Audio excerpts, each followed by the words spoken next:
The Lok Sabha elections drawing closer, DMK furthering its anti-Sanatana tirade, or perhaps pushing the ante on their ideologue or the ideological offshoot that the DMK is of E.V. Ramaswamy Nayakar.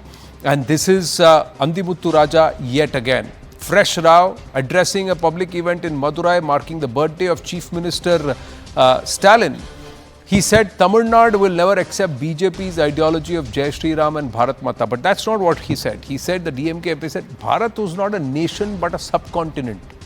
The BJP slamming the DMK for what they call the attempt to balkanize Bharat, and also, of course, deriding Lord Ram. R.P. Singh, national spokesperson of the BJP with us, Syed Asad Abbas, political analyst, continues to stay on, and Dr. Anand Ranganathan stays on with us. Yes, Dr. Ranganathan, let me start with you. This was an attempt in 1965. Also, we had E.V. Ramaswamy Nayakar talk about Dravidistan and the attempt to try and separate Tamil Nadu from rest of Bharat. It's the same thing that's echoing nearly 6 decades later. Anand, I'm not going to mince my words. I don't blame A. Raja or Udaynidhi Stalin or their party ideologues or founder. It is their job to be ignorant and divisive and bigoted. No, I blame the people whose job it is to stop them. If you ask me the textbook definition of banana republic, Anand, I would say that it is a republic where the Supreme Court stays silent on blatant violation of its own order. It has been 6 months since Udaynidhi Stalin wanted to eradicate Sanatana Dharma and A. Raja said Hinduism is a menace upon the world. 6 months since Tamil Nadu government has been in direct contempt of the Supreme Court order of April last year that said, quote, the states should immediately file cases in instances of hate speech, unquote, and yet nothing has been done either by the state or the Supreme Court. I can only infer that eradication of Hinduism, comparing it to dreadful incurable diseases, calling it a menace upon the world, saying India is not one nation, I can only infer it is not construed as hate speech by the Supreme Court. In which case, it begs the question, why did it so ruthlessly come down on Nupur Sharma for merely quoting holy texts and infer it to be hate speech? If a BJP minister had said what DMK ministers have, Anand, about another religion, there'll be a civil war by now. But the fact is, such statements, as you correctly said, are entirely in keeping with the DMK founder stand. E.V. Ramaswamy or Periyar. Let me quote Periyar verbatim very briefly. As a first step, we will burn the constitution. Then we will burn Gandhi's photo. Then we will uproot all Gandhi's statue, unquote. Now let me also mention a quote verbatim. Quote, whatever Periyar says can only be said by a criminal or a lunatic. Do not delay in dealing with this matter. Let him be put in a lunatic asylum and his perverted mind treated there, unquote. Do you know who said this? Jawaharlal Nehru. To K. Kamraj on November 5th, 1957. So whatever Stalin or Raja have said is entirely in keeping with their ideology. A jackfruit never falls far from a tree. Finally, Anand, one cannot expect such divisive charlatans to understand what a nation is.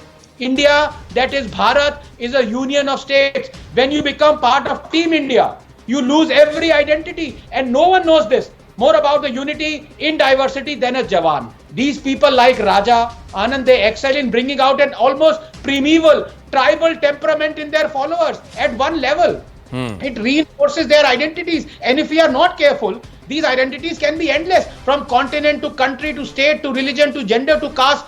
That iron ingot, Anand, mined in the depths of Odisha, or that filter coffee dabra from Chennai, or those metal horns from Manipur, all that plough from Jharkhand, they melt and they travel in the trenches, molten, and they come together and they are forged from that one trophy called India. And when an Indian lifts it, you cannot see its parts. And you ask, at what point does the whole become greater than the sum of its parts? Anand, just 30 seconds. I'll tell you. At the point when someone you never met, never heard, never saw, dies, and you feel you have lost your son, your uncle, your father. Remember, Anand, when tributes were paid to General Bipin Rawat, we were one. From the hills of Kunnur, where we lined up, to the valley of Galwan, where our coffins did, we were one. From the passing convoy that showered petals, to the Amar Jawan Jyoti that we placed a wreath, we were one. From the departed general who we bid goodbye with, Yatraham Vijayastatra, to the martyred colonel, for who we asked, Keta 9 GR ko, koi hoke na, we were one.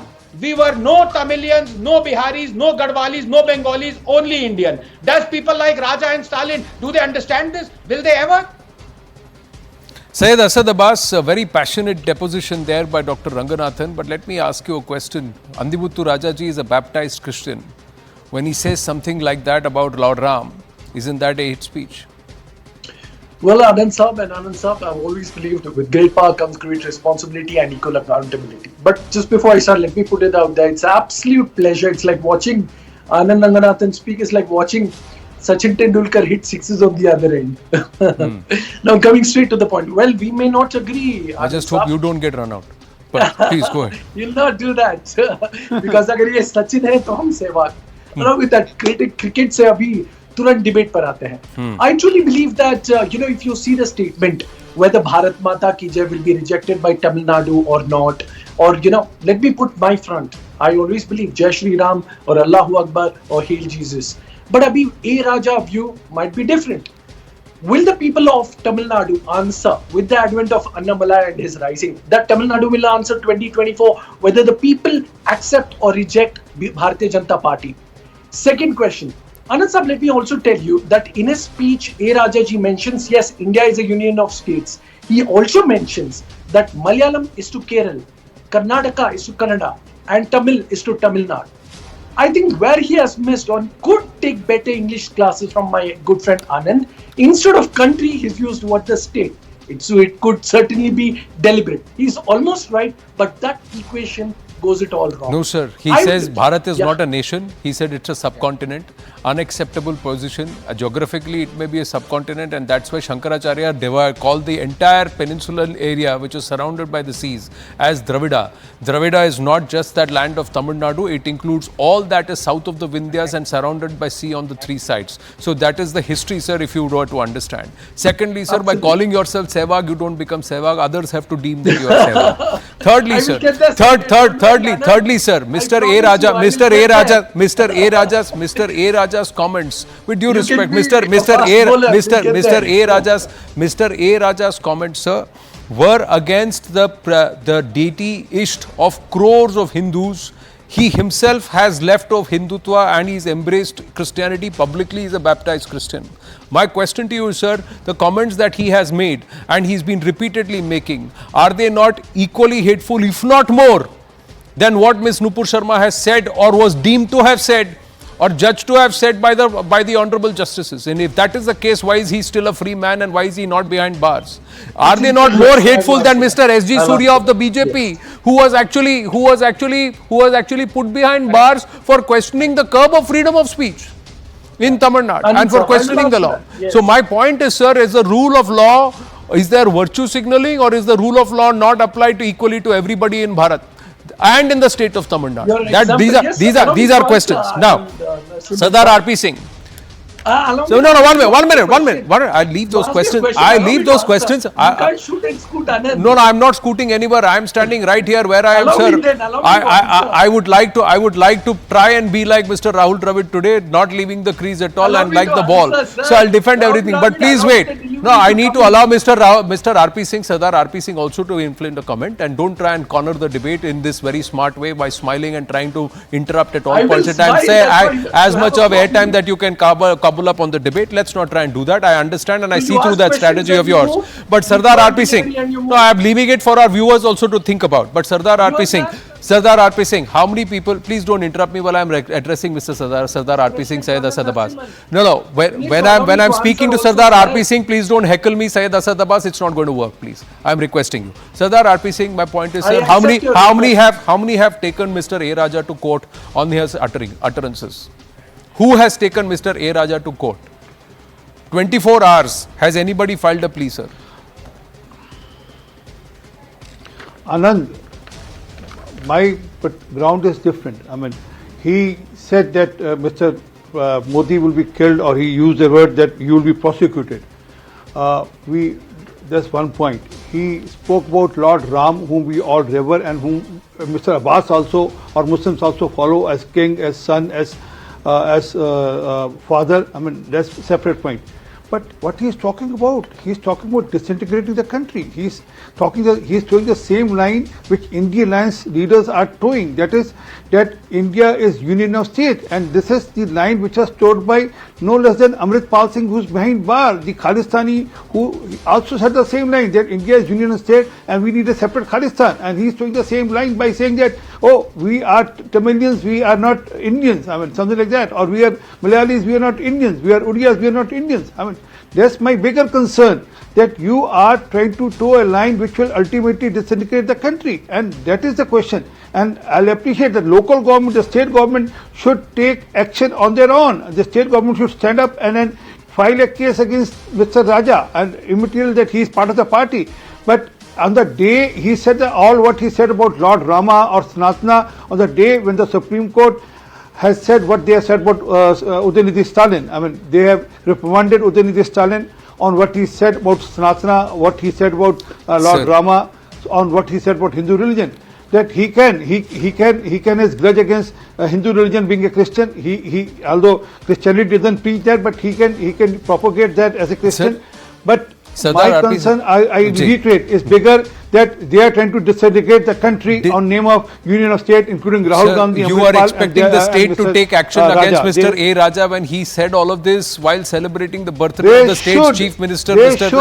Stalin. So, sir, there is an optimist and there is an optimist ki parakashtha, and that is, I would like to tell you, sir, that you are really being an optimist here, Sardar R.P. Singh, that the state would take action for these comments made when it was a celebration of the chief minister's birthday.